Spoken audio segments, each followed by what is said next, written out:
Lock us in, load us in, pop in that 8-track, spin the tape. Here we go.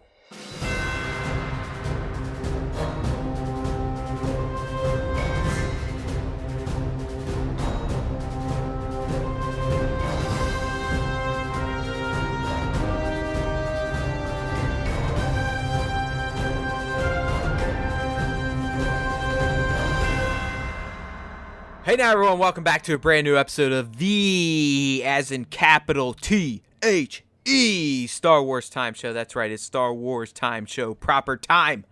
There's so many times in here, I feel like we're in a math class. That's right, it's Matt, it's Nick, we're back. We're here to recap your ass, all things important Star Wars related that has gone down within the past week. And by past week, what are we talking about past week? Who cares? We don't deal with time. Nick and I don't believe in time. It's a construct of man. It doesn't exist. All you need to know is you're going to get the lowdown on the most current Star Wars franchise, whatever. Be it collectibles, movies, TV shows, cartoons. You're going to get the most up-to-date commentary on the newest topics in Star Wars land. Right, Nick? I mean, that's why we exist. We exist to relate to you, the Star Wars fan community, all the things you should be concerned with being a Star Wars fan. And we give you the best opinions on the internet. And of course, there are no other opinions to listen to. All the other ones are stupid. Yeah, I mean, look, we gather all the information, we analyze it, we break it down, and we give you the accurate portrayal of all of the events that's happened this week. It may be stupid. Some shit It may is be incoherent. Like last week, I'll admit, I sounded a little bit like Sean Spicer after the State of the Union. I sounded like a gentleman that had one too many drinks and was trying to talk live on a mic. But we've corrected that. Or we're going to try to, at least. I can't promise it, because sometimes Friday nights I get a little squirrely. He goes off. It's just what happens. Matt's a family man. He needs his beverages at the end of the week. By that, he means Matt has a little kid, so sometimes he may drink too much and sound like a fucking drunk. So, all right, buddy, here we go. Let's go ahead and kick things off. And as we've been doing the past 2 weeks, we're going to lead with what has become my favorite segment of the show. And, I mean, I'm a little bit selfish. It's because I live in this community, and that is the Star Wars art community. Usually the Star Wars toy photography community, but in the end, we try to celebrate all Star Wars fan artists. So it could be fan art, it could be photography, it could be unboxings, videos. It doesn't matter. So as we've been doing the past 2 weeks, like I said, throughout the week, I share artists from Instagram on our Instagram account at Star Wars Time Show. And then Nick, being a fan of all things Star Wars, will then on Fridays of said week choose his favorite 5 shares that I've put out. So we do that. We write a post up, or Nick does, and puts it out to commemorate you people. And then we talk about it during this segment. So this week, Nick, you've picked another batch of 5 new Star Wars artists, which I love because, again, a lot of times, I know last week I kind of threw you under a bus, said you didn't appreciate this stuff. That's not what I meant. I know you do love this stuff. The point I tried to make was I live in this community, so I see these artists day in and day out. So I'm used to their work and how majestic it is sometimes. That's why I like that you whittled down our top 5. Yeah. So, I mean, it's easy to go in and get overwhelmed by all of these amazing images and stuff. And I don't really try to go in and pick out new artists every time. Again, like last week I went through, I picked out the 5 that really kind of stood out to me first, and they just happened to be all brand new artists. And the same thing happened this week. I mean, I know this is our 4th week doing it, or 3rd week. And eventually maybe there may be some return artists to the top 5, but for now I'm just like Matt said, like I'm getting kind of into it a little bit more, and I'm seeing all the fantastic artwork that's out there. And really, like, I don't have any kind of biases or judgments, or I'm not like personally invested in any of these human beings who do this artwork. So I just go in, I pick the shit that I think looks the coolest, and then I mean, Nick is honestly, he's funded by the deep state. yeah, I mean, Let's be real. Kathleen, I mean, the Empire's fucking paying him Yeah. to say this. Kathleen Kennedy gives me Disney, a check. yeah, all of them. Yeah. MarySue.com. Just everywhere. I have so much money from the deep state. He's a shill for the Disney propaganda. 100%. So, anyways, let's kick it off, Nick. Who's the first artist that you featured this week? So your top pick, because I mean, obviously, we featured these people because we respect what they do, we love what they do, we appreciate it. It looks fantastic. And again, this isn't a competition. It's not like we're saying these are better than the others. It's just out of the excellence that I've chosen, Nick has whittled it down to his personal top 5 shots of excellence. yeah. So, first up, we have an incredible silhouette shot by Star Wars Trek. Now, I know what some of you are thinking. What's the Trek doing there? And trust me, when I first saw the name, I was like, oh man, he's a Trek fan too. But you know what? Here in the geekdom and the fandom, we don't care what you like, what your cares? fandom I base mean, is. I'll be honest with you, Nick. I don't know if you got into them, but at least the Star Trek movies, and that's the Shatner and the Next Generation movies. Yeah. I quite enjoyed them. I mean, I actually quite enjoyed the Next Generation as a series. I used to watch a lot of Star Trek with my dad when I was a kid. So, like, we would be sitting down on the couch. I guess what I'm saying, I'm not one of these Star Wars fans who be like, ugh, Star Trek. I never really got that animosity between fandoms. Yeah. I mean, clearly Star Wars is better. We know that. But Star Trek isn't that bad. Yeah, it's good. It's fun. It's got a lot of scientific basis behind it and stuff. And honestly, like that. I thought JJ's Star Treks were fantastic. Yeah, I know that some people in the Star Trek community aren't a fan of them, but just pure entertainment-wise, JJ's Star Trek movies were really great. So, this shot from Star Wars Trek, though, I mean, this is the one, like, when I started scrolling through the feed, I think this is the one that popped out at me first because the first thing that really caught my eye was the colors in the background, like the beautiful kind of sunset or sunrise that's happening here. And it's got, you have the orange and pink sky. It really pops. And then you have this fantastic silhouetted shot of a clone trooper who's either got, it's Rex. Yeah. It's Rex. And then he's got, so is it, it just looks so emotional. I mean, like this is what I love about this community that I've seen so far and that I'm, getting into more and more because I'm doing the top 5 is like, people can bring emotion out in these little toys, in these 6-inch toys. Little pieces of plastic, right? I mean, these little pieces of plastic can evoke emotion. Yeah, and this is a perfect representation of that by Star Wars Trek. I mean, I was just blown away when I first saw it, and I looked at it, I was like, holy shit. No, I love it. I enjoy it too. I mean, clearly, I shared it, and I think this is just a repurposed digital background, which I get it. I use Digirama too. It's great. To me, it's getting a silhouette is tricky because it all depends on the lighting. Yeah.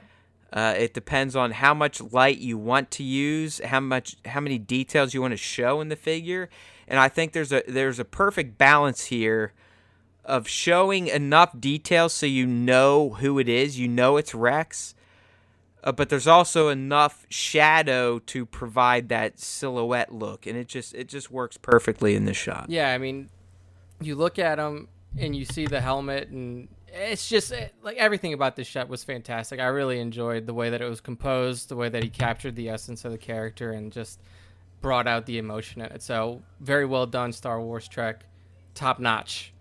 Moving on to the next one that I pulled up, and this one was just like one. The I don't know if there's some sort of like color enhancement done on this, but totally yeah. There's something he did something with Rey's eyes. This is a shot of Rey. She's in her I guess you want to call it her Jedi tunic, if you will, from TLJ. The last outfit you saw her in, that's the figure Hot Toys made for the movie. But you're right. I mean, he definitely tweaks the eyes a bit, and she's also wearing Luke's robe from Return of the Jedi. And this is what I love about it is it's like this mishmash of you have Scavenger Rey because she's holding her staff from Jakku when we first met her. She's wearing her Jedi tunic that Matt mentioned from TLJ. She has Luke's robe over her shoulders, and she's also holding a lit Skywalker saber. Plus, look at the little porg fuckers behind her. The porgs, like There's 3 of those little assholes. Yeah, the environment, like everything about this shot is so fantastic and so rich in color. And this is by the Vader the Collector on Instagram at Vader the Collector. It just pops so much, and like I looked at it and I was just immediately drawn to it because I've never seen a portrayal of Rey like this before. Like we've seen a lot of shots of action Rey with a lightsaber or different poses, but I think that this is such an incredible mashup of different styles. Yeah, it's the pose, and to me, it's all about the eyes. Yeah, like the tweak Vader Collector did with the eyes makes this shot because it sets her apart. I mean, I've done shots of this figure. It's a great figure. I'm not like a huge fan of the face because it's to me it's kind of a non-Rey expression. It's an expression you don't really see Rey in. Like I don't know, but either way, what he did with the eyes, I'm not saying they're Sith eyes, but he put enough glare in them, maybe dodge them a bit. To make them lighter, but it just they're captivating. Yeah, like I'm drawn to her eyes. My eyes go to Rey's eyes in this shot, and then I see the rest, and that's why I love it. Yeah, it's fantastically composed. I mean, it's a beautiful shot. So well done by Vader the Collector. Next up, we have this guy to me is probably one of my top 3 Star Wars fan artists of all time. Yeah, I mean, we've mentioned him before on the podcast. This guy, I mean, it blows my mind that this guy is not running Lucasfilm Animation or working there. Yeah, so this is Daz Tibbles, and this is not a toy photography piece. This is just a straight up art piece. And this is a fucking tattoo I want. Yeah, like this, it is. It's like a tattoo style it's Boba kind of Fett. a new school tattoo aesthetic. Yeah. But Boba Fett on like a brick wall with some fucking splatter. Dude, I mean, Darren Tibbles, the work that this guy does is obscene. And he does it in his fucking free time. Yeah. Like, he's not getting paid for this shit.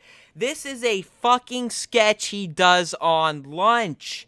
So if you're listening, please look at the post. And maybe if I'm not lazy, I have it going in the YouTube version of the cast right now. This shit, this motherfucker does on his lunch break. Yeah, I mean, this is Banksy style or Banksy level artwork here. Like, if you know who Banksy is, the street artist, the graffiti artist, like this looks something like what Banksy would do if he was a Star Wars artist. I mean, dude, I know your degrees in animation, you want to get into that stuff, but do you look at this and just go, how the fuck do people make this stuff with their goddamn hands? Oh yeah. I mean, like every time I see a piece of art like this, draws this on an iPad. Yeah, and like here's the thing is like I went to school for that and I really wanted to pursue it, but like I was never an artist. Like I could never draw something like this or create something like this with paints or anything. It blows my mind. I mean, without a doubt, to me, I guess like musical people and artists as in traditional painters, drawers, illustrators, animators, whatever. I don't get where they get these talents from. To me, they are like the Force. Yeah, it's fantastic. How do you do this? How the fuck do you draw this on your lunch break? I mean, this, like you said, dude, I would love to see this Boba Fett character and this style of art in some sort of Star Wars animation. And fucking t-shirts, hats, tattoos. I mean, it's fucking badass. And the deal with Darren, like, I mean, his fucking static art is immaculate. Wait until you see his animations. You're gonna go, what the fuck? Yeah. Like, if you see some of the shit this guy has cooked up, I mean, stuff from Rogue One, stuff that's based on Ralph McQuarrie sketches, anime. You're just going like, hello, Lucasfilm, Disney, what the fuck are you doing? Why isn't this guy working for you? Yeah, dude, I don't know if he's just like, if he just wants to keep doing it on his free time and he's not interested in working in the industry or working for Disney, but he definitely deserves to be in those, art and animation I know we rooms. spent a lot of time on Darren, but I feel like this guy is getting robbed. I feel like he should be making a lot of fucking money for the Star Wars shit he creates. So I'll leave it at that. I mean, the ball's in your court, Disney, Lucasfilm. I mean, just look at this guy's work. I love what you're doing with your animated shit. I love it. I love the style of Galaxy Adventures, love Resistance. But this guy is bringing a whole new style to the franchise, and it is immaculate. It is. All right. Moving on, buddy. Next one. Next up, we have a really, really cool Stormtrooper shot here with a lot of awesome background effects by Bleep JK. It's hard to make Stormtroopers look cool because, I mean, they are essentially the tools of the Star Wars universe. Yeah, I mean, we featured on this podcast previously, or in the top 5 previously, like, Death Troopers. We've seen a few other different types of troopers, but this is the first time I think that we featured a standard bucket head. Yeah, real good old standard issue white and black helmet. Yeah, and what makes it so good is just the coloration that he uses. That there's a red and blue hue to the image, the background effects, the laser shooting out from the gun. I mean, just the way that he's posed as well. I mean, he looks like he's in the midst of a very heated battle. I mean, I just really like the way that this image was put together by Bleep JK, and all around very, very good. Yeah, it looks good. This is I believe it's the figure arts version of Stormtrooper. So if you're a collector, figure arts. It's high end. I mean, they come from Japan, so we pay a premium over here in the States, but it's well worth it. You're going to be looking at $60 plus per figure, but you also get probably some of the best sculpts you're going to get at the 1/12 scale. Some of the best posability. So as it is with most things in life, you pay for what you get. Yeah, I mean, and this shot really shows how good. And the Black Series line has come a million miles from where it started. I mean, some of the new shit, even with the posing, the digital face paint, we're eventually going to get that Hyper Real series Nick and I talked about 2 weeks ago. But when it comes to just purely movie authentic sculpts and paints, the SH Figure Arts line is hard to deny as the champion. Yeah, fantastic looking shot. All right, last one of the top 5 for this week goes to Pop Senpai for a really, really cool looking shot of both Forlom in the foreground, and then you get Boba Fett in the background. And it looks like to me, I don't know what you think about this, Matt, but it almost looks like that they're both in that little not hyper chamber, but the chamber on Bespin where Luke or where Han is frozen in carbonite, kind of. I assume Pop Senpai here is using some sort of digital background. It definitely reflects a little bit of the carbon chamber. Yeah. Honestly, when I saw your top 5 and you picked Pop, I was like, I wonder if he picked his Vader Funko Pop shot or this one. Because honestly, I thought either one of Lorenzo's shots this week that I featured probably could have made this list. The Funko Pop Vader one was fantastic. This one, obviously, equally as great. I was really close to picking that shot, too, because I really loved the castle off in the background. It just, I mean, for a Funko, it's hard. To me, as someone that started with Funko Pop photography, which Pop Senpai also did, I mean, I know Pop Senpai through the Funko Pop years. It's very hard to make a Funko Pop look dynamic and artistic, and he did this week in a shot of Vader on Mustafar, essentially looking at his castle is great. But he also did a fantastic job with this one, so I mean, I'm not blaming Nick for picking one or the other. I mean, either one deserves recognition. Anytime you can get Forlom to look like a badass, he also got some of his green eye to highlight, which is a very nice touch. Yeah. The pose was really good. Having Boba in the background adds to gives us another layer. So yeah, I mean, great shot. I mean, Pop Senpai, great follow. Really, all these people we talked about. Bleep JK, great follow. Daz Tibbles, to me, is a must follow. All these guys are, to be honest with you. Vader Collector, hit him up, and then obviously Star Wars Trek. So another great top 5 from Nick.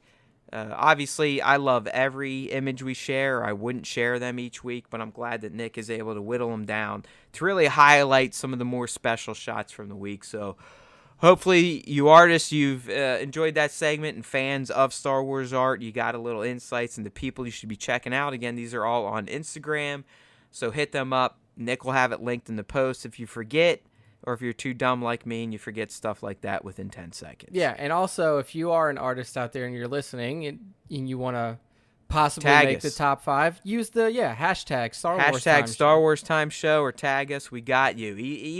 I will even at least try to share you within a story if you tag us. Trust me, we're here to promote you guys just as much as we're trying to catch on the Star Wars Time Show with the rest of you. Yeah. All right, buddy. So sticking with our, what we've kind of shifted to since moving over here to the Star Wars Time Network is we kind of open up with what we call the fandom segment, which we start with our top 5 Instagram shares, and then we move on with if we have any relevant articles within the fandom space, and this week we do.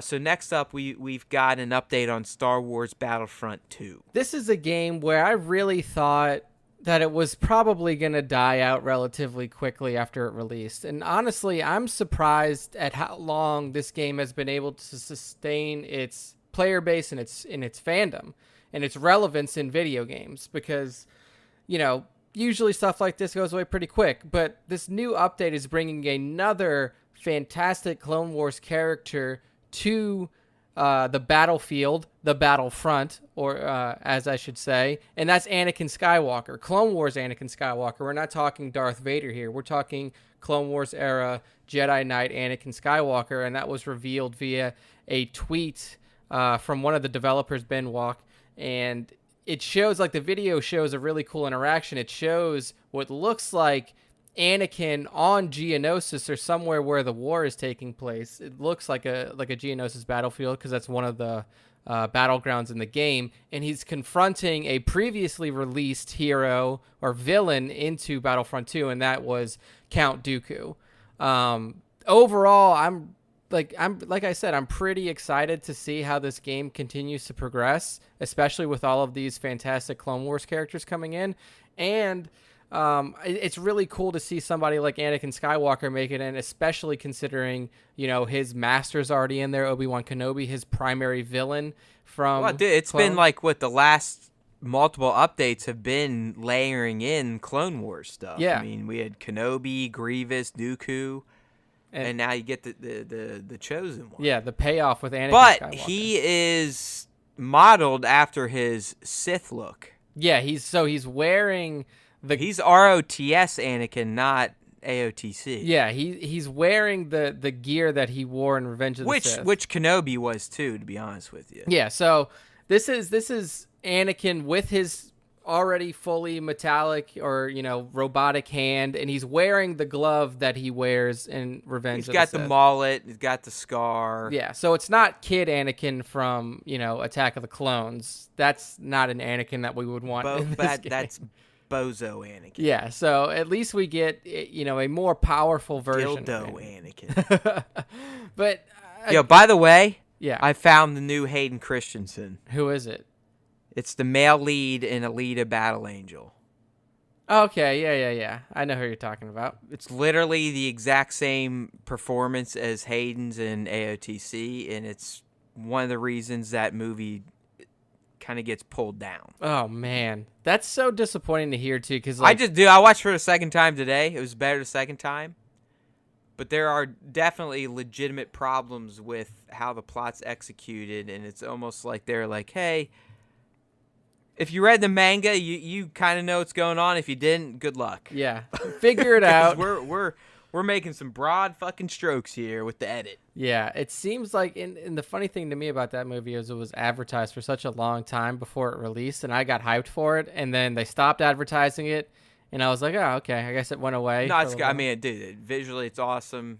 The world is very interesting. The character of Alita is awesome, but they just, like I said, the edit, they just glossed over some fucking threads that I felt like deserved a bit more, but yeah. Did enjoy it. Check it out. It Liked seems it like better than Attack of the Clones. it seems like something that Star Wars fans would like too. It's like, but it definitely, like, the sci-fi. guy that plays the male lead, like the male love interest, is 100% AOTC Anakin Skywalker. The good thing about Anakin coming into Battlefront 2 is you don't have to deal with bad writing, bad scripts, or bad Bullshit, you acting. don't. Did you read it? The best part is one of the lines this motherfucker's gonna say in the game is, "I don't like sand. It's coarse and rough and irritating, and it gets everywhere." I'm not fucking kidding. So you can't say that bad writing's been eliminated. I think they just kept that in for the memes, dude. Like, they Of know course it's a they meme. did, and They that's just- the point I've been trying to make for years now. As much as you prequel babies want to sit there and justify that, oh yeah, these are good movies, they're not. Yeah, I mean, You it's- literally have people, decades later, including lines that are meant to be wink winks to, like, hey guys, this was so terrible, we're gonna put it in because we know that you know that it was so terrible too. yeah. Oh my God, here it is. Yeah. I'm not kidding. I'm looking at it. Yeah. I'm looking at the voice lines. That's literally one of the And- things the motherfucker's gonna say on the battlefield. And like the way that they list it out, so he has basic lines, and then he has lines to specific characters like Dooku, Grievous, Vader, Obi, and then at the end of his voice line list, and it says, "And of course, I don't like sand. It's coarse and rough and irritating, and it gets Yes. everywhere." One of the worst written lines of all time. Oh man. But I have to say, I did see. I think it was earlier this week after the announcement. One of the developers, or it might have been right before the announcement. One of the developers released like an in progress video, and it kind of looked like it was just like a wireframe or a very early out of engine, like, I mean, not out of engine, but out of game walkthrough of Anakin, and they were kind of like showing him swinging his lightsaber, and it looked pretty cool. So Here's my point, Nick, and I know you understand this. I do not hate the prequel era. yeah, I enjoy it. I think that I know, or I knew, or I thought there was a lot of potential in the prequel era. A ton of potential to tell some amazing fucking stories. That's my problem. yeah, I don't feel like the stories lived up to the potential of the era. I love Anakin Skywalker. I think he's fucking awesome.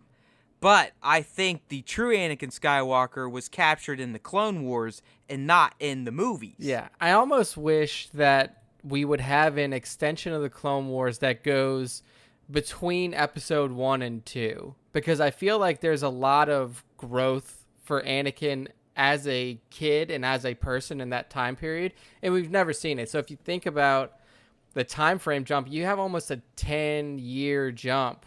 It's about 10 years from 1 to 2. Yeah, from 1 to 2, because you're going from 9-year-old Anakin. Yeah, but that wouldn't even be Clone Wars. That would just be Anakin going from little Padawan to bigger Padawan. Yeah, but I still think that that you can get value out of that, and that there's good stories to tell. And But seeing... there was so much left behind in the live action. I mean, we've talked about this ad nauseum. I mean, it's the reason I think Revenge of the Sith is the worst fucking movie is because of how unjustified his turn is based on the way they executed in the film. Yeah. Like, if they just rolled out the Clone Wars and made him Darth Vader and that, I would have been like, fucking A. Yeah. That makes a lot of sense why that guy would want to be fucking Darth Vader. But it makes zero sense. I don't care what the fuck you people try to tell me. It makes zero sense the way Anakin's story is told in Clones and then Sith that he would make that choice. Yeah. It's It just there's no argument against it. it's He's literally happy-go-lucky, I'm all about the Jedi, I'm ratting this guy out to literally, okay, I'm going to kill Mace Windu and let's go murder babies. Yeah, you don't get anything that shows the turn until you get into the Clone Wars. I mean, and his turn is so unjustified the way it's executed in Sith that it is criminal. It's just like, I don't know. I know you guys think that movie is like, oh, wow, you got to see Vader and the sword fights. And I know, like, a lot of people think ROTS is a great Star Wars movie. I can't buy into it. I can't buy into it for what it did to Anakin Skywalker and then vis-a-vis Darth fucking Vader. When you start fucking with Darth fucking Vader, I've got a problem. Yeah. You can't take one of the greatest movie villains of all time and reduce him to a whiny, long-haired, pussy bitch. And that's what he was in Revenge of the Sith. And then you go watch Clone Wars and you get what should have been there. Exactly. You see that the Jedi were fucking with this kid. And you see that his skill and his prowess and the shit he used to do in the Clone Wars and why people talked about him as being this amazing pilot and Jedi. I mean, you get it. I mean, the Jedi literally would lie to him on a daily basis because they knew he was a little fucked up in the head. Yeah, I mean, one example from the Clone Wars show that just popped in my head is like when they literally told Anakin when Obi was on an undercover mission. They tell him he's dead. Yeah, they told him that Obi-Wan was dead, and he was just so he wouldn't go look for him. Yeah, like you can't do that kind of stuff to somebody who is a Jedi Knight in your order. Like that is just so messed up. Well, dude, in the end, it goes against everything that the Jedi Order pretends to be. Yeah, I mean, and that again, that just further proves Luke's point in TLJ of why he hates the fucking Jedi. The Jedi were just as responsible for the fall of the fucking Republic as Sidious, if not more so. Yeah, it's just the way they had become so complacent. They had become so set in their ways, and they thought that they could never be wrong. Yeah, the Jedi, the old Republic Jedi around the time of Sidious and the Rise of the Empire were just not true representations of what the Jedi should be, what their role in the galaxy should be. So it's kind of like American politics in 2019. A little bit. The people that are ruling are not representing the consensus of the population. A little bit, but it's crazy. We're not going to jump into politics the Jedi here. were fucking. The Jedi Council were fucking dickheads to Anakin, and that's what just enabled him to do what he did. But you did not get that in the movies. So fuck off with the prequels being awesome and blah, blah, blah. Phantom Menace is the worst. Fuck off. Fuck that. And by the way, I'm so glad that this is the 20th anniversary of TPM because I've got my script written and it makes even more sense to drop that video at some point in time this year, Nick. Yeah. I mean, because I have it written. I've talked about it before in this cast. I have the script written. I'm going to do the video. I'm going to get visual evidence, but I'm going to do my little diatribe on why I believe that Phantom Menace should not be considered the worst Star Wars movie and why it should be considered the best prequel. I think that if you guys actually give it a listen, like hear Matt through all the way. Don't troll out. Don't read the title and just shut off. Yeah. Listen to it. Because he's got good points. He's got good points. Because in the end, I know some of you are prequel lovers, and that's fine. I'm not trying to convince you not to love them. I'm trying to convince you to look at them honestly and judge them as narrative works. And narratively, they don't work. Especially Clones and Sith. They don't. TPM at least works for what it was meant to be. It was a movie about a fucking 10-year-old, goddammit. Of course the acting's going to be a little blah, blah, blah, blah. It's about fucking kids. You can't But at least you had some fucking great music, a great Sith, some great lightsaber fights, some genuinely awesome moments. You can't say anything about that moving forward in the prequels, in my opinion. And you got a badass pod race out of it too, which I like. Again, like if you're gonna watch TPM and if you're gonna watch any like all of the prequels all the way through, like that's one of the highlights of the whole trilogy, the whole prequel trilogy. And what justified to me that the TPM was the best prequel was when I showed it to a 2.5-year-old who honestly could watch paint dry at this point And out of all the prequels, the only one she would even remotely show interest in was fucking TPM because of your favorite, Jar Jar Binks. I gotta say, dude, like he nailed it though. Like everybody gives him shit for Binks, but like he built Binks the way that he wanted to, and for the audience that he wanted to. Like kids Dude, eat we that said it shit before. up. It was watching my daughter watch it was like watching someone watch a Chris Farley movie back in the late 90s. Yeah, like Black Sheep Just or slapstick, fucking, yeah. belly laughing like, haha, look how fucking dumb that guy is. Yeah, and that's exactly what he was going for. Like he built that character for children, and children enjoy that character so much, and like you can see it when they watch the movies. So, all right. Anyways, I'm not really here to offend Nick and I. We're not the type of Star Wars fans that are gonna sit here and try to make you feel bad because you like a Star Wars movie. That's not my point here. I'm just very passionate about my own opinions. That's something a lot of us have forgot, that humans have opinions, which means that's their feelings on something. Doesn't have to be your feelings. Okay? It's okay. We can all feel a little different about shit. I just really feel like the prequels were an ultimate letdown based on the potential they could have had.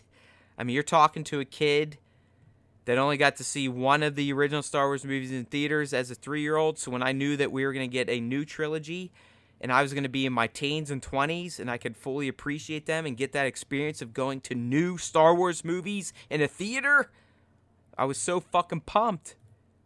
And it just ultimately let me down. And it is a bummer. It always will be a bummer, but in the end, you know what? They're not going to change. They're not going away. I've gotten over it. I respect their place. They are what they are. But you're never going to tell me that a prequel is a better put together, narratively, visually, whatever, than the originals or the new ones. yeah, This ain't gonna happen. And that's me. All right? Again, I know I have to clarify that a million times these days. That's me. I think you'll get a lot of people that agree with you there. But let's move on Well, to our next especially our piece. fans, because our demo is like 40 to dead. Right? I mean, honestly. Like Nick does our stats and marketing stuff. And he pretty much told me that we've gotten a major traction going on with males that are 40 to death. It's Right? and we definitely skew to an older audience, but there's nothing wrong with that. I mean, if you think about when Star Wars released, then you realize that a lot of people who are interacting with our content are around around the original trilogy days. So it makes sense. So, all right, let's kick it on to the next part of our fandom section, the last part of our fandom section. This is around Star Wars Celebration. And this is going to be this is probably going to be the last little piece of fandom for the cast. And it's also going to be the last piece of news that we've run with before we get into all the news that we have about the new Star Wars properties.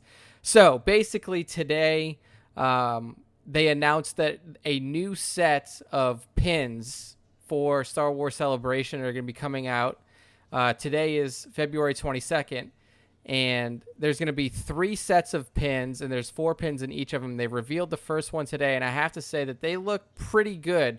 Like, these are very stylized, cartoon-looking pins, and the first set includes Darth Maul, Qui-Gon Jinn, the aforementioned Jar Jar Binks, and then Watto from Episode 1. So it's an Episode 1 heavy set, and this is likely due to, like Matt said, this is the 20th anniversary of the Phantom Menace, so this first set of pins is fully You're dead on. I mean, that's exactly why this was the first revealed set, and I want to give you an update on this post. So this came out on the 21st. Like, if you got passes to Celebration, you probably got this email, right? That because these pins Nick are talking about, you can only buy them now. Yep. You can't get them at the show. So it's kind of like an exclusive if you paid up to get passes. But today, Nick, there was such demand for these pins because, again, us Star Wars fans are nuts when it comes to collecting. they melted the Reed Pop website. I saw that. I got the like email. it literally fucking crashed and burned. I saw the email from Celebration and I opened it up and the title said important update. I was like, oh shit, what happened? Like, is there some sort of change? Somebody's not going. Yeah, literally, these fucking pins. Like, people wanted these exclusive pins so bad that they crashed and burned the site. Yeah, it was insane. So they like went on a huge apology rant. Like, a lot of you guys weren't able to get the pins. Like, a lot of your orders didn't go through. But yeah, like Matt said, that just shows how ravenous Star Wars fans are. And I mean, like, look, I'm not a huge collector. That's definitely more Matt's area. But like, these pins look really cool. They're stylized awesome. in a really dude, awesome way. I mean, I'm not a pin collector at all. Yeah. But I actually got a set from the last Celebration because Reed Pop offered like a kind of like a loot crate. Yeah. Like of collectibles you could only get at the show, so I bought that, and they actually included a set of the pins, and it was it's an Anakin, ROTS Anakin, ROTS Mace, and then ANH Obi, and they're awesome. I mean, they do look awesome. I do like pins. I'm just not a collector of pins, but I get it. I get why the site crashed today. Yeah, I mean, these are fantastic looking pins, and I mean, and this is all a part of the Star Wars Celebration pin trading program. So that's exactly. I was like, glad you brought that up because if you're a geek or if you're not a geek, let me explain it to you. Like these conventions, even E3, PAX, stuff like that, pin collecting is like a mainstay of geek conventions, right, Nick? Yeah, exactly. So the way that I break it down here is basically what Reed Pop and Star Wars Celebration are doing is they're releasing these pin sets, but there's limited amounts of each one of them. So it's not like you can just go online whenever or go to the con and buy all of the pins. They're forcing and these ones you. we're talking about, by the way, these 4 sets Nick teased, you can only get if you pre-purchase tickets to the event and get them before the event. Yeah, exactly. These are like not... There's going to be a separate set available only at the event. These ones now you can only get early online. Yeah, and that's why the site's crashing. So the way that this works is, you know, more than likely most people are not going to be able to get all 4 sets up front. So what it forces you to do is it forces you to go around and interact with people, and if you want to collect all or as many of these pins as possible, you have to trade them with people. So, you know, what some people do is they buy multiples of one set and then use the extras from that set to trade off and get the ones that they don't have. Or they're fucking assholes and put on eBay for quadruple the price. Yeah, you could definitely do that too. But the spirit of it is to encourage people to interact with each other, to have conversations, to trade these. You're pins giving and stuff like the that. human race way too much credit. I am. I don't want to call myself an optimist, but there is a bit of optimism in me. Man. I mean, it's 2019 and you live in America. Yeah. So, but that's like the whole, you know, the whole deal behind these pins and the trading program at Star Wars Celebration. So if you guys out there are going to Celebration, you have your tickets already, you've pre-ordered them, make sure to check your email if you're interested in getting this pin set. Yeah, because this is just the first set. There's going to be 3 more that you can get through this. I think they called it Road to Celebration program or whatever. Yes, Road to Celebration. Yep, that's the name of the program. So very cool stuff, but not too much to talk about here. Obviously, if you are interested in Celebration, heads up, all tickets are sold out, even for people like us, people like me and Matt who are going to be attending the con. We have a 5-day ticket that we're going to split, and then we also have media passes for Friday and Saturday, so hopefully we can make the best of those. But if you want to try to stand outside the con and maybe get a ticket from somebody who's selling it outside, it's taking place April 11th through 15th in Chicago, Illinois at the McCormick Place Convention Center. So if you want to be there, you can be there, but unfortunately tickets are all sold out as of now. All right, Matt. Unless you're cool like us and get special offers to buy 5-daysers. We get those kind of deals because we're Star Wars time. Everybody knows. Swing us. that shit. Yeah. But all right, Matt. Now we get into it's time. It is time to move into our speculation rumor fest segment of the podcast. Yeah. And we're going to kick things off, Nick, with something, a rumor that has just become kind of a shit show. Yeah. In the Star Wars fan community, coverage community. And that is all these goddamn Disney Plus properties that are popping up. I mean, this week alone, we got 2 updates on potential Star Wars related shows for Disney Plus. That includes 1, 2, 3, 4, 5, 6, 7, 8, 9. 9 new Star Wars shows coming to Disney Plus. So clearly, being the sarcastic asshole that I am, I had to do a little rant on this. I mean, the title I ran with was "The Star Wars shows headed to Disney Plus rumors are getting out of control," and we love it. Yeah. So Nick, I mean, this week alone, on Monday, I dropped a rumor post on a site claiming that Disney Plus was rumored to be getting a Kira series, a Lando series, a Poe series, and a Finn series. And that was just the first drop, right? Yeah, and then the second drop came up, and it rumors a Princess Leia series, a Young Princess Leia series, a Rose Tico series, a Captain Phasma series, a Knights of Ren series, and I mean, this last one I would love to see, a Darth Bane series. Right, dude, at this point, I feel like StarWarsTime.net just needs to get into the Star Wars rumor business, and we literally need to just start fucking throwing shit out There's there. going to be a Darth Revan series. Yeah, exactly. Fucking Revan, Malik, a Bastilla, fucking a Juhani, a Karth, Onassis, a Canderous Ordo. There's going to be a Salacious Crumb series. Yeah, I mean, it's like, what the fuck? And trust me, I'm being a little bit of an asswipe. I would love, I mean, literally, they could put a fucking Wicket series on Disney Plus, and I would watch it. I would do videos on it, and Nick and I would probably do a dedicated podcast to it. So don't get me wrong. I'm not complaining about, if they get all these shows, what are we going to do? If they get all these shows, fucking A. Yeah. Like capital A, right? I mean, it's just to me, as someone that's covered Star Wars, covered geek news for almost 10 years now. It's just funny that it just seems like everyone these days are going, hey, fucking Joe Schmo's going to be in a Star Wars series on Disney Well, Plus. if you look at it, Disney would have to put so many resources towards these shows, not even to make all of them. If you just break down the 4 initial rumors. We're at $1 billion just for this post. Oh, yeah. I mean, like at 9 shows, if we're based on Mandalorian for a season, doing $100 million a season.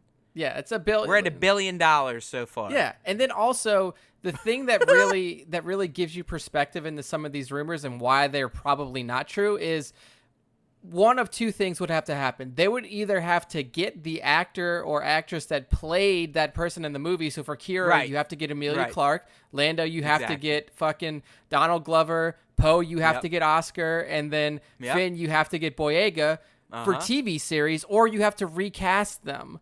And not just, I mean, you're locking these assholes up for probably 4 or 5 months. Yeah, exactly. Like you're filming a TV series to shoot a 10-hour movie. Yeah, like this is not going to be quick work. Like, and then if people, a 2-hour movie took them from August until February. Yeah, I mean, this is a long period of time. A lot of work goes into this stuff, and these people who play these roles are very high-profile actors and actresses. Like, it doesn't make. I mean, like Matt said, I would love to see it happen, but it doesn't make sense, like, feasibly that they would be able to do this. Like, with the Cassian show, that is impressive that they were able to get Diego Luna back. Yeah, but what the fuck's he doing, though, honestly? Exactly. I mean, he's not a huge actor. He's not, like, a big American actor. I mean, honestly, I never knew of him until Rogue One. Yeah. So, like, I don't know if he's popular in Mexico or wherever, but he's not Emilia Clarke. No, he's not Donald Glover. He's not Donald Glover.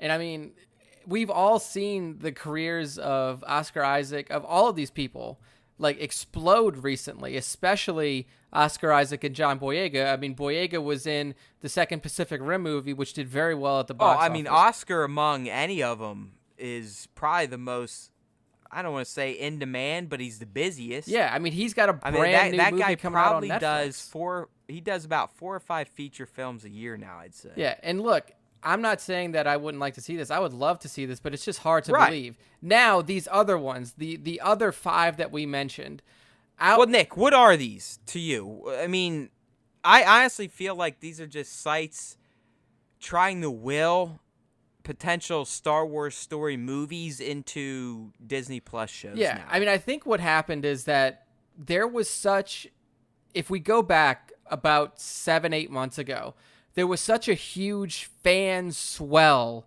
for an Obi-Wan Kenobi Star Wars story that Disney eventually looked into it hard. I mean, they tapped. We knew there was going to be a movie at least past episode 9, a standalone. Yeah.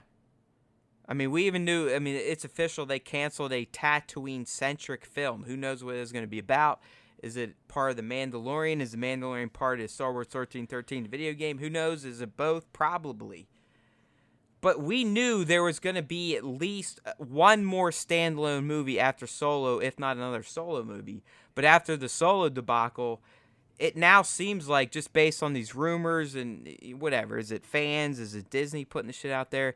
It seems like their strategy has shifted from, rather than dropping $250-300 million on a movie that could fail, let's spend $100 million on a fucking TV show for our own network. Yeah. And we're going to make money either way. Yeah, exactly. Like we talked about, with a subscription streaming service like Disney Plus, you don't have to. These aren't movies, by the way, people. These are series. I mean, Iger has gone on record saying at this point in time, they're not making Star Wars movies for Disney Plus. Yeah, they're making these series, these Star Wars series. We already know about the Cassian. We already know about the Mandalorian. Now we have all these rumors.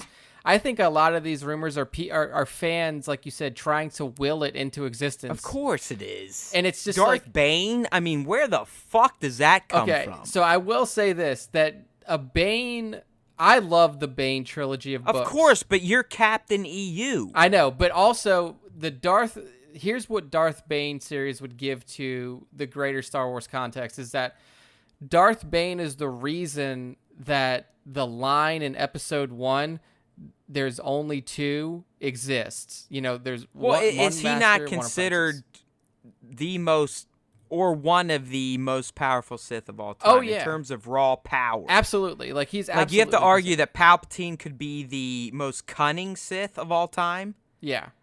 But it wasn't Bane considered, at least power-wise, even more so than Vader, because, again, Vader was stunted because he was more machine than man.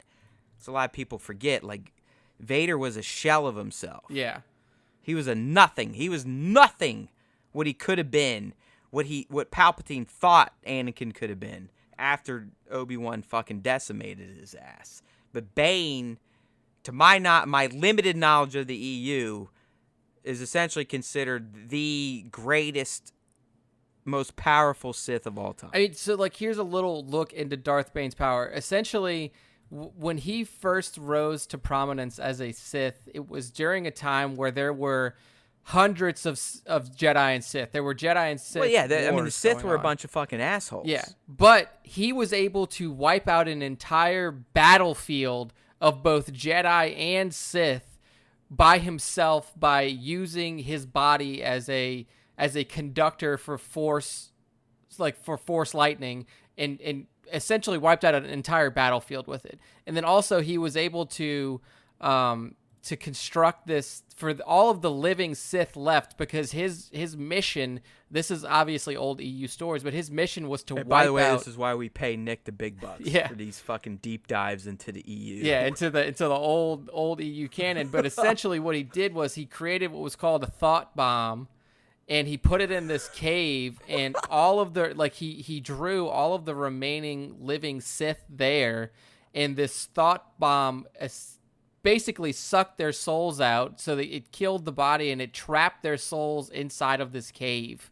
And that's why he's considered one of the most powerful Sith of all time, because of and those he's two even feats. like he even predates the Old Republic by like millennia, right? So he was not, no. So he was after Revan and Malak and Darth Nihilus. Because yeah, I so thought he they came had the later. Rule of Two by then. No, so there wasn't So basically there was an institution of the rule of two, and Bane brought it back, and when Bane brought it back is when it lasted all the way through to current times, to where, Sidious used the rule of two to take over and institute the empire. So he was like King David, and he just reissued the Bible. Yeah, so essentially after, in the first Darth Bane book, he knows that something's wrong with the Sith, that there's too many of them, they're getting weaker because there's so many, and he goes on this mission to find the true way the Sith should be run, and he finds a holocron. It's just hilarious that the Sith are so fucking narcissistic, evil, power hungry that there can only be two of them. And in the end, there can't even be two of them because the fucking one's going to want to kill the other. Exactly. But the way that the rule of two works is that the second the apprentice has to be stronger, I mean, theoretically has to be stronger than the master to usurp him. And so he goes around, he finds all of these different holocrons, he gains all this information, and through that storyline, he finds out, like, the way that this needs to be done is only two, and that's when he takes the actions that he does with the thought bomb, and then obviously using... And the apprentice always has to kill the master. Yeah, so that's the justification behind it, is that if you have 100 Sith, then the leader can be usurped by weaker apprentices, but multiple of them. So you would see, a strong Sith being killed by 5 weaker Sith, and then... So in the end, did Vader become the top Sith or a redeemed Jedi?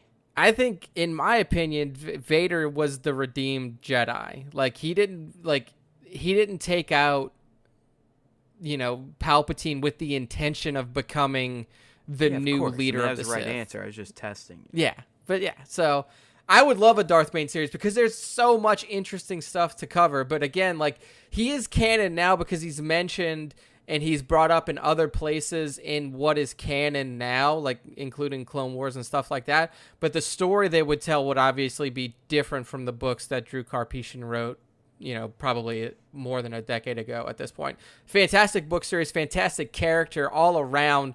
Probably my favorite Sith I've ever read or heard about, played anything. I love him. But I don't know. I mean, is this the kind of stuff that Disney Plus wants to make, or that Disney wants to do with Disney Plus? That's where I just start kind of going, okay, I bet, like the old AOK symbol. Yeah.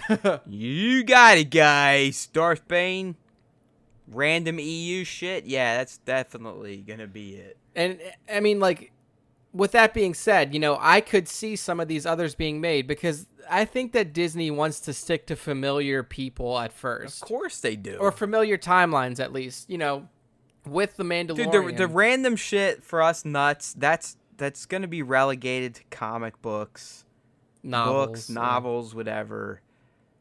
I don't know. I don't. And this is not me shitting on that. So I would take anything. Like I said, I'd take a Wicked series. Yeah. I would take a revitalization of the Caravan of Courage type of shit. But it's just Disney. I don't see Disney going, throwing $100 million at Darth Bane. Yeah. Because half the fucking people would be like, Bane, fucking Batman, is he got the mask? Is he going to talk like... You know what I mean? Yeah, people... I mean, only goofballs like you and me are going to get that. Now, I could see them... So, this is the way that I think if they're going to do it, they would do it like this. Like, you give people The Mandalorian, which is set in a time period that is very familiar to everybody. The character himself might not be, but the time period, the way that he looks and what he does and what he is very familiar. So you give them that, then you give them stuff about characters they know. If we do get a Kira or a Finn series, it's people that they know. Give Disney Plus 2-3 years and give them time to pull Star Wars fans in deeper and deeper. Then you can bring in the Banes, you can bring in the Darth Nihilists, you could bring in you could have a series about the entire Sith triumvirate from the fucking Old Republic if you wanted to, with Traya, Scion, in Nihilus. I mean, that would be fantastic. A Darth Revan series would be fantastic. Yeah, I mean, there's potential. You also got to think about like the state of Star Wars fandom now, where I mean, everyone's so triggered. Where even when Resistance was announced, back in mid 2018, there was a large section of fandom going, "Oh, what the fuck? Fucking Disney, we don't want this shit. Just fucking keep regurgitating the shit we've already seen." I think, okay, so here's what I'll say about that. You're right, 100%. Like, you're 100% right. But with a streaming service, it doesn't matter because you're not going to lose subs because you put out something that people don't like. They just won't watch it. And it doesn't matter if they don't watch it. Of course. But I guess I'm just saying, in general, the reaction we would get to this type of stuff. Oh, yeah. But I think... because it is a very fickle... I mean, the Star Wars fan base is up there with gamers in terms of just being jerk-offs. Yeah, I mean... me included.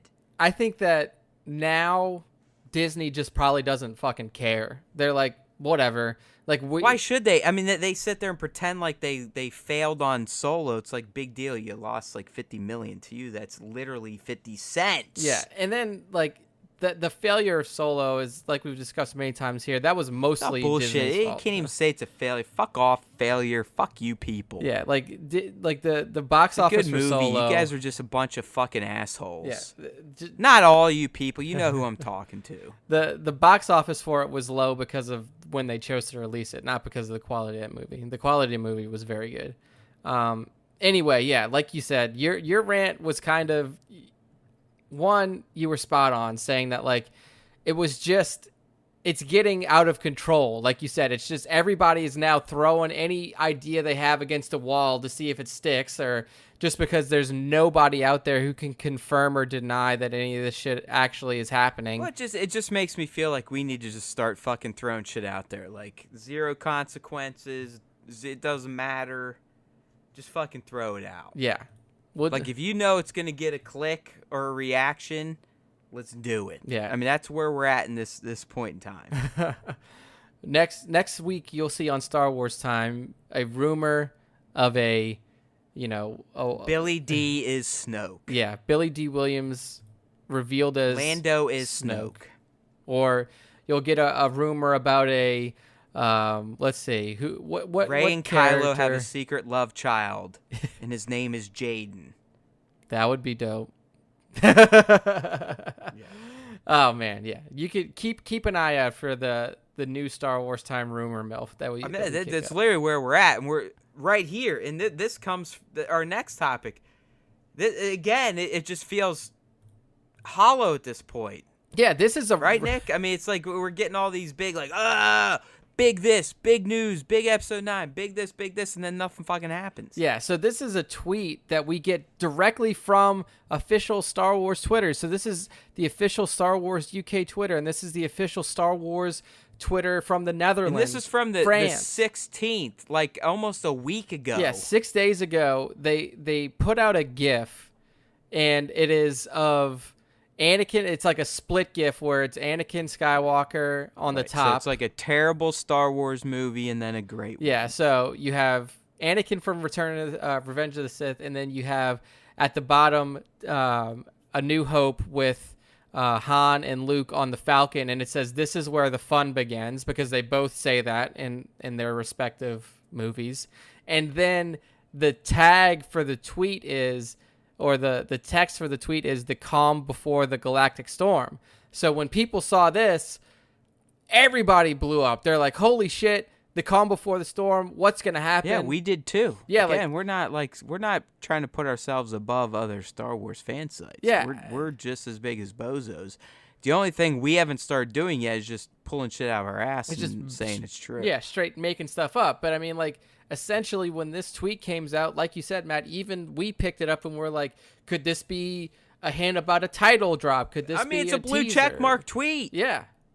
I mean, with the calm before the storm, we got the prequel, the original trilogy. I mean, what are we supposed to think? Yeah, everybody immediately thought that something was coming and something was coming soon. Like, this is days after the official... Did you notice, Nick, this week how now people are like, oh yeah, trailer April guaranteed. And I'm like, no fucking shit. That's what I've been saying all along. Yeah, it's like after the trailer didn't come out in December or early 2019, I mean, we've said it 1,000 times on this show. Yeah. That goddamn trailer's dropping fucking on Friday of Star Wars Celebration. Take it to the fucking bank. Yeah. Yeah. Mark my fucking words. Yeah. I mean, The first Star Wars 9 trailer will release Friday morning afternoon of Celebration. Yeah, we've been saying I think, that. what is that going to be? 12th. What, Nick? The 12th Yeah. of April? Yeah. 12th. Right now. Write it the fuck down.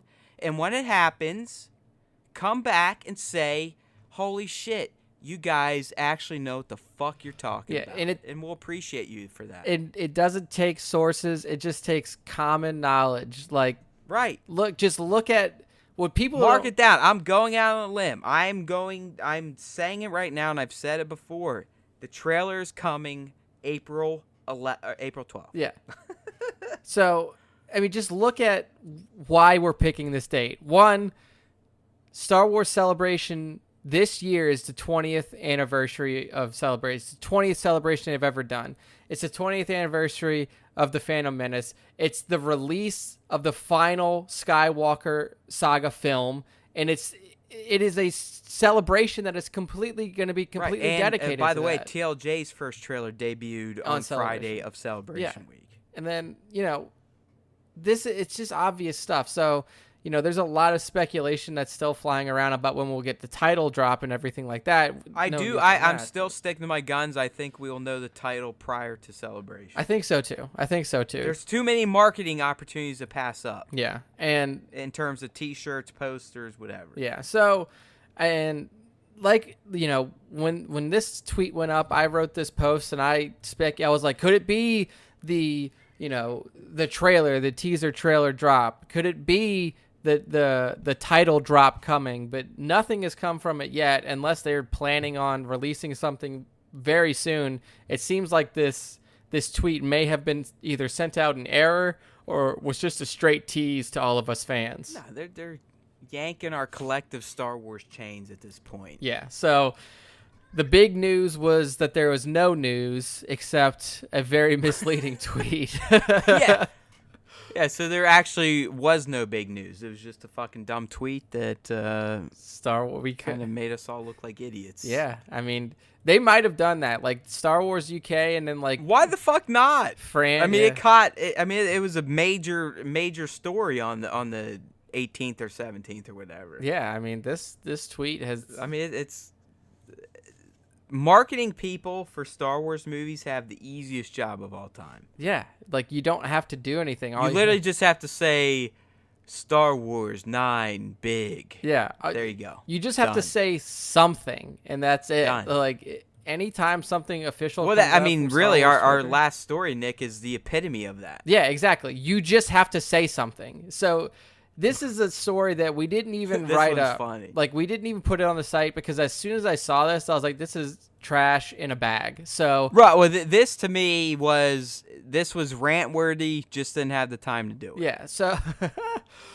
So everybody knows that they've wrapped principal photography on Star Wars Episode 9. There's still a lot of post work to be done. But when you're an executive at Disney, you get to see early cuts of the film and you get to see all of the work that's happening. So Disney film chief Alan Horn has seen a cut of the film and surprised. Not even a cut. Not even he's a cut. seen footage of the film. Cuts of the film. He's seen dailies. Yeah. And surprise, surprise, he says it's terrific and it's a big deal. Yeah. Oh, yeah. Hey, man, the fucking moon's in the sky. The sky's blue. Grass is green. Sand is irritating. No fucking shit. Yeah, here's what he says. He gives a long quote, but he says, I watch dailies every weekend and send JJ and Kathy a note every weekend. Yeah, good for you. I bet they appreciate your note and commentary too. I mean, to me, this is one of the people in Hollywood where I guarantee all the creatives fucking hate, but have to pretend that they like. Yeah, it's just like kind of hanging over the shoulder. And then he says, it's a big deal and it's going to be terrific. Oh. What, like, the fact that this turned into a story on a website, like somebody wrote this up as like, oh my God, Star Wars is a big deal and it's going to be terrific. You don't say. Really? Star Wars is good. Especially when it's coming from someone that works for whose Disney. job is to make sure that Star Wars movies are terrific and make a lot of money. Yeah. Let's go back to his title, Disney Film Chief. Do you think the Disney Film Chief is going to tell the Hollywood Reporter? Yeah. I saw the dailies. I've been watching dailies, and I'll tell you what. This shit's going to piss people off more than Ryan Johnson's take. Yeah. Or is he going to be like, man, saw the dailies, really needs some work. Not looking good. I fucking hate Rose Tico, and if I had an action figure of her, I'd rip her leg off. Like, do you really think that anything like that would ever come out? Like, that he would say anything negative about the movie? I'll tell you what, people, we've Reporter. invested $200 million in this, and it's a pile of shit. Yeah, it's like, this is going to suck. I hope you guys don't like the Skywalkers. Yeah. So, like, this is so fucking bad. Rey's a fucking Mary Sue. Finn's a fucking token black guy. It is garbage. Yeah, like, it's just like, come on. I mean, where it's just is dumb. this where we're at in episode 9 coverage, that we gotta put stuff out about how a Disney exec said he thinks it's gonna be awesome? Yeah, and here's the thing though, like last week we were chock full. We had a ton of great stuff, and it's not surprising to see the following week that the news cycle slows down a little bit. You know, you can't have. Well, I mean, dude, before people start sitting there going, well, you guys are talking about it. No, we're talking about it to make fun of it. Yeah. We're not presenting this topic as a news topic like some of the other ones we did.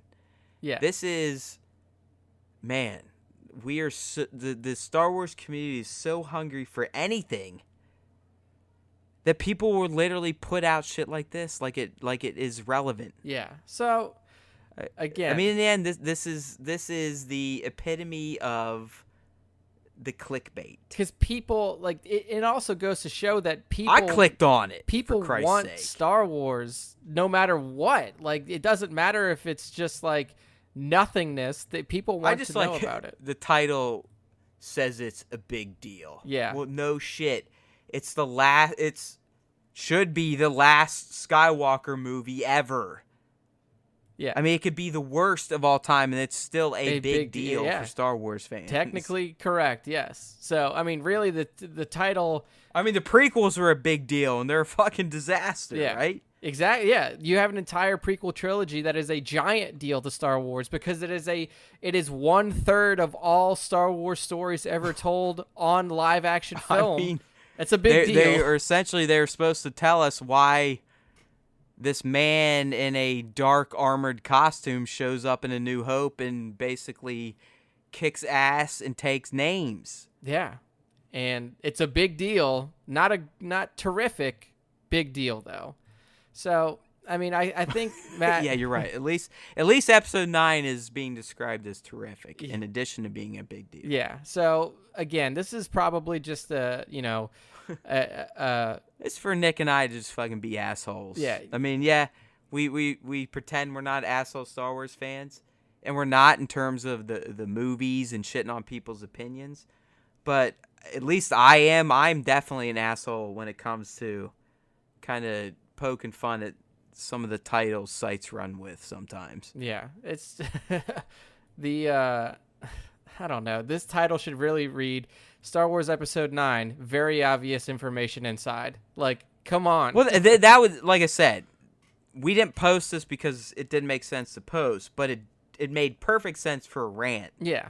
Because it's something I would have easily kind of onioned it.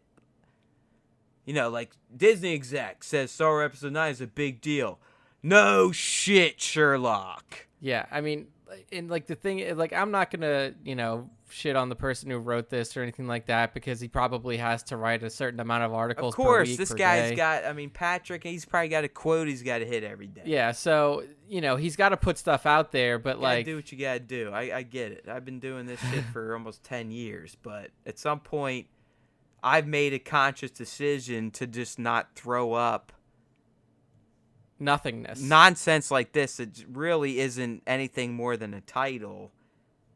as well as just fucking rumors I pull out my ass. Like, yes, we'll post rumor stuff. I'll do a rant on rumor stuff, but it's because it's out there. Yeah. We're not the ones creating it. I guess it's like I don't want to say older, but like we're definitely older than the new crop of writers. But like a rumor to us is like, a rumor is something that should have some sort of backing behind it. Like a rumor should be, there's a rumor from a Disney executive. There's a rumor from a set Dude, I mean, at least worker. my philosophy, unless we are told the rumor personally, I'm not going to just make them up. Yeah, exactly. I will cover rumors that are out there to either make fun of them or rant on them.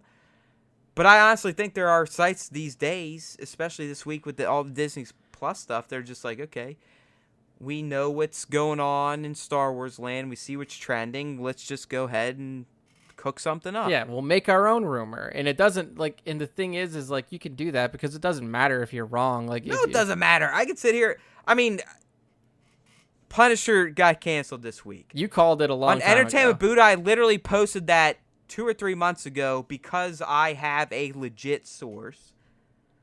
But being EB, not a big site, no one picked up on it. No one, if they read it, they're probably like, whatever. Just like Nick and I are saying with these posts, like, whatever. Yeah. So, hopefully one day, if you work in Star Wars land and you want to be you want to give us little pieces of information, feel free. We will definitely respect your privacy and, Yeah, we won't write you out. We'll fall on the sword for you, too. But, yeah, I mean, we're just, like, I don't like making up information. Don't slip us a story like it's going to mean something. We say, hey, guess what? One of the guys that makes millions of dollars, if Disney does well, said that Star Wars 9 is going to be terrific, and it's a big deal. Yeah. I'd be like, hey, good for you. Like, good for fucking you. This would mean more to me if, like, the janitor, like, accidentally saw it and he said, like, holy shit, it looked great. Like, that would mean more than me. This is like someone coming up to me as 38 going, hey, man, know what? 1 + 1 = 2. Whoa. I'd be like, wow, you know what? You're fucking dead on. Yeah, it's like you nailed it on the head. Episode 9, a big deal? Of course. Yeah. I mean, what do you mean? Oh, man. Well, what do you mean? It's the Star Wars news cycle these days. Like last week, we were overloaded. This week, not too much, and we get shit like this. In the end, that's why we love it. Yeah. I love making fun of it. I love making fun of ourselves. I just love Star Wars. I mean, even with all the ridiculous shit that went down after TLJ, it's still a fun little place to play in. So I think that's it, buddy. I think we've hit them all. We went through the fandom. We caught you up on any relevant news you should know. It's kind of a light week in terms of legit Episode 9 stuff. I mean, yes, we now know it's going to be big and potentially terrific. But we didn't get anything good in terms of set picks, actually stuff we could speculate on. But fear not, it'll come. We're rounding third at this point in Episode 9's development. It's only gonna pick up. It may still be a little stagnant up until April, but trust me, once Celebration comes around, Disney, Lucasfilm, that apparatus, that machine is going to be full go with Episode 9 promotion. So obviously that type of content is only going to increase moving forward. Until then, people, you know what to do. We're still here to break down Resistance for you, Star Wars Resistance, that is. And yes, Christopher Sean is our homeboy now. He is our spirit animal. The guy replied again to our coverage of Resistance after we, glowingly talked about him for last week's recap. So we're awesome. And you guys should get with it because you want to be awesome too. If anything, you want to be a great Star Wars fan, and we're here to make sure you can achieve that goal. Okay? Subscribe. iTunes. Android. Google Play. We've got the RSS feed for you. You can plug it into whatever you want. Just do it. Star Wars time, people. There's always time for Star Wars time. StarWarsTime.net, if you get confused, it's all there. Subscribe links in the top menu. In the sidebar, we make it easy for you because we want you to get down with the Star Wars time. Because we always love Star Wars time. All right, people. Do what you got to do. Share it around. Subscribe it up. Hit us up. YouTube it. Whatever you got to do. We appreciate you. Let us know. How we doing? Comment it. We've seen some reviews coming in. We love that. Keep that up on the iTunes especially. It helps us. It'll make us grow. It'll give us more power. Unlimited power. All right, my friends. May the Force be with you. Always.